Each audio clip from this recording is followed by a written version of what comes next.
So in the we've completed the front legs. I haven't got this one knuckle joint done yet, but now it's gonna have to start working on the back legs here. So if you look at the diagram, you'll see that the back legs are obviously splayed apart, and if I was to continue that arc around, it would appear that the back legs, or the hoof part, is wider than the front one. So we can make that back one whatever size you want. I believe I did make mine a little bit bigger on the back. But the key here is that it goes in on an angle. So if you notice, I've cut this back in, and that's done on both sides so that it goes back in. So we create that slope because it's got to go back in to meet the hip. So that's the key. If you haven't got that done, we'll have to do that first. And then from there, we'll work from the bottom up, and there we go.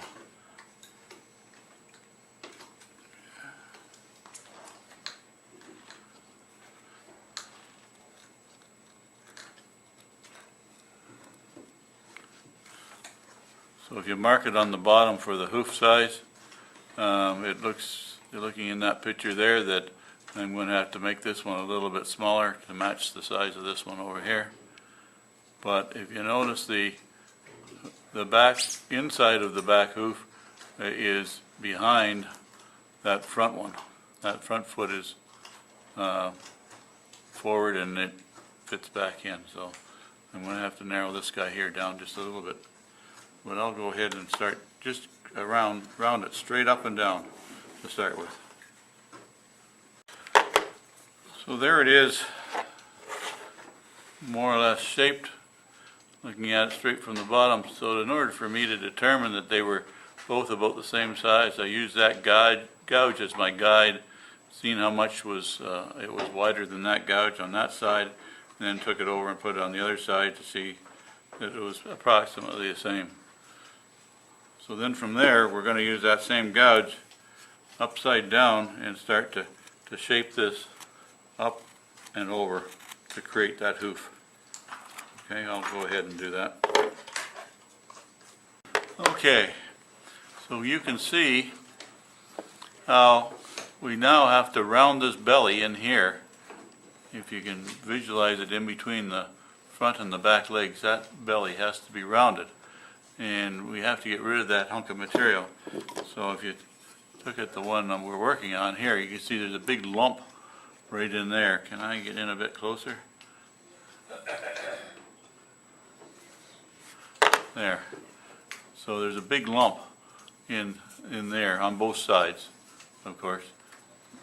So just take a V-tool to start with and start to get that shape going around there. A flat gouge, a number 5 smaller gouge would work in there too. But keep in mind that the grain is up and down there, so it's going to be it'll be a transition point in the grain there, so you don't chip it off too much. I'll go ahead and do that. So let's look at the diagram one more time. We're going to look at his right side, the side where the tail is on. And this hip comes back and comes right down to that point there. And if you look at that from the back, from that point to the back, and from that point to the front up here, that's about halfway. So that'll give you a good idea. Now I'm gonna work on the other side because the tail isn't in the way, and it'll give you a better handle as to how it works. So on this side here, you can see where it comes back about halfway, the distance from the front hip to the back hip, and it comes in about the halfway mark. So mark that on your piece. And then it has to come down. See how thin it is down here. So it has to come down a fair way. So it has to come down about to that point there. So that has to come down like that. So that's where your notch is going to be.